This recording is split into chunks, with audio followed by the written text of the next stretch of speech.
Hey guys, what's going on? My name is Joe and welcome to a brand new series. And I know, the Pyro Joe new series meme, XD, but basically this is going to be quite an interesting concept and it's very similar to Spiky Mikey's Forgotten Hat series.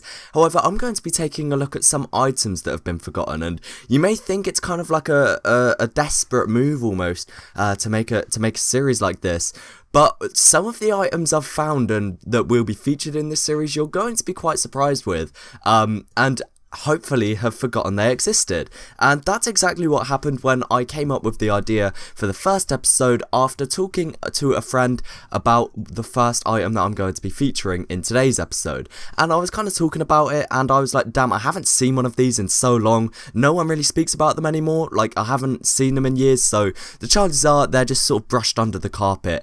And that's sort of what this series is going to be about. So if you didn't guess by the title, today, we're going to be talking about the Golden Wrench. Now in game, the appearance of the Golden Wrench is very similar to the Australium wrench, however it's much brighter and much more shiny, and when you kill someone with it, it leaves a sort of gold statue on the floor, very similar to the Golden Pan and the Saxy. Of course, the description of any Golden Pan will say imbued with an ancient power, which is of course to leave the statues on the floor. It's a lot brighter, a lot more yellow as opposed to gold in game. This was obviously pre-Australiums, as the Golden Wrench was released into the game on July the 1st, 2010.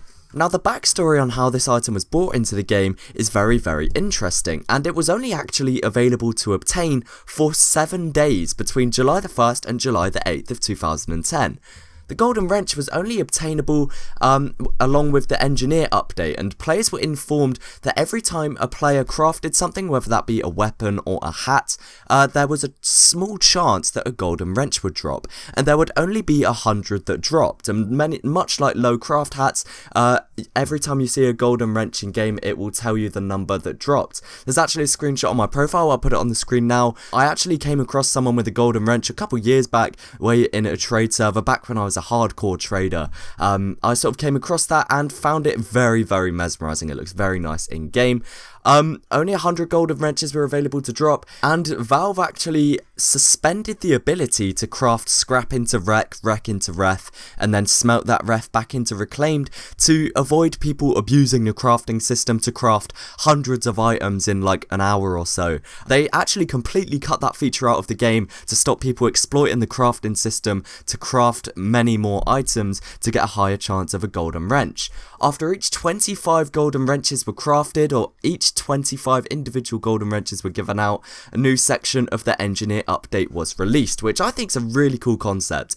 And, it would be kind of interesting to see them do something like this with the big Pyro update that's coming out. It allows them to release it in batches over a small period of time. I just think that could be quite a cool idea and would sort of revitalize crafting it, because aside from me, like, there's not a huge amount of people that craft just because it's so invaluable. Like, it's such a small chance to make profit in crafting, it could give an incentive to do some crafting again. But because there's only 100 in existence and they were released in 2010, over 7 years ago, it just kind of means that you never really see them anymore. The odd people that have them that still play the game must be clearly dedicated, as I mean, they've been playing for over 7 years, so the game must be tedious, and a lot of the people who received a Golden Wrench have probably quit TF2 by now. But guys, that is just about it for the first episode in the Forgotten Items series. Once again, credit to Spiky Mikey for doing the Forgotten Hats. I do sort of fully admit that it's a kind of very similar concept, and of course I do advise you all to go and check out his Forgotten Hats mini-series that he did.